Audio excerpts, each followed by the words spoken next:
Que fait-on en loge pendant ce temps rituelique de ce que vous pouvez m'en dire? Eh bien, on travaille. Alors, comment ça se passe? On va dire que dans la plupart des rites, dans de nombreux rites, il y a ce qu'on appelle des planches. Qu'est-ce que c'est? On va demander à quelqu'un de travailler sur un sujet.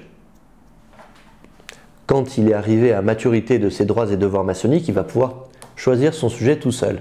Quand il entre en franc-maçonnerie, on va plutôt l'orienter sur un sujet. Lorsque vous travaillez sur un sujet, voilà, vous travaillez, et puis, vous savez, c'est ce que dit le journaliste Emmanuel Berle. Je n'écris pas pour dire ce que je pense, j'écris pour le savoir. C'est-à-dire qu'en fait, lorsque vous travaillez quelque chose, eh bien, le cheminement de votre pensée va construire votre raisonnement. Et puis, en travaillant un sujet, vous allez vous apercevoir de ce que ça fait quelque chose dans votre caractère. Et ça développe vos valeurs. Travailler sur ce qu'on appelle, nous, plancher, travailler sur un sujet, ça contribue à développer nos valeurs. Le produit de ce travail, on va le présenter à la loge. C'est ça une planche. Le produit de ce travail, on va le présenter à la loge.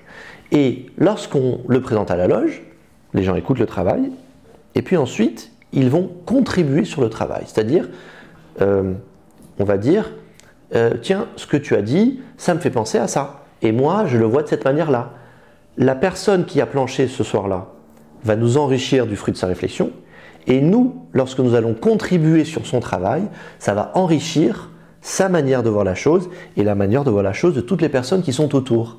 Ça, c'est le travail maçonnique. Voilà ce qu'on fait en loge. Alors moi j'aime bien votre idée de planche, et c'est intéressant, effectivement. Vous avez parlé de valeurs, de travaux, de recherches que l'on peut avoir pour établir ces planches, mais aujourd'hui, si j'appuie sur le bouton de ChatGPT, qu'est-ce qui se passe? Ah, il se passe un truc super, c'est que ChatGPT va vous faire votre planche à votre place. Mais, et vous l'acceptez? Ben non, parce qu'en fait, je vous rappelle, l'objet, c'est pas d'aller chercher sur Internet ce que quelqu'un qui est plus intelligent que vous, prétendument, a dit. Ce qui est important, c'est de donner le jus de vous-même. Tiens, je vais vous faire une confidence. Ma première planche était particulièrement ratée.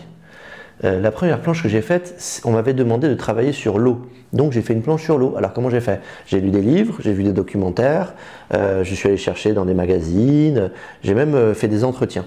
Vous voyez? Et puis j'ai fait ce que je savais faire, c'est-à-dire un travail universitaire, avec un plan en 2 parties, 2 sous-parties, voilà. Ça a duré 40 minutes. C'était une atrocité, je pense, pour les gens qui m'ont subi. Et puis à la fin, il y a des gens qui sont venus me dire oh, « c'était super, hein, vraiment, voilà ». Et puis il y a des gens sincères qui sont venus me dire « écoute, tu as beaucoup travaillé, mais tu n'as rien compris, c'est pas ça qu'on te demande ». En fait, ChatGPT, il va travailler pour vous. Mais je vous ai dit tout à l'heure, ce qui nous intéresse, nous, c'est en travaillant de parfaire soi-même, de travailler nos valeurs. Si c'est ChatGPT qui le fait, ben, ChatGPT va être un mec meilleur, mais nous non, donc ça ne sert à rien. Tout le monde a-t-il sa place pour rentrer à la Grande Loge Féminine de France, classe sociale, âge, sexe, etc.? Oui. Tout le monde. Pour peu qu'on ait 18 ans et qu'on n'ait pas appartenu à une association ou à un groupement qui prône la haine ou la discrimination. En dehors de ça, tout le monde peut rentrer. Et je vais même vous dire, les gens qui pensent que la franc-maçonnerie est une élite, c'est parce qu'on n'a pas encore assez suffisamment expliqué qu'elle ne l'est pas. Lorsque j'étais vénérable maître de ma loge, les 4 premières personnes qui sont entrées, qui ont tapé à la porte et qui sont entrées dans ma loge, avaient toutes les 4 bac+5. Est-ce que vous pensez vraiment que tout ce qu'on doit savoir dans la vie, on l'acquiert 5 ans après le bac? Non, c'est une connerie ça. Donc en fait, tout ce qu'on acquiert dans la vie, c'est tous les jours, en travaillant, en lisant, en parlant avec les autres, en échangeant, en progressant. Et pour peu que vous avez envie de transmettre ce que vous savez et de recevoir ce que les autres ont envie de vous transmettre, vous pouvez appartenir à la Grande Loge Mixte de France.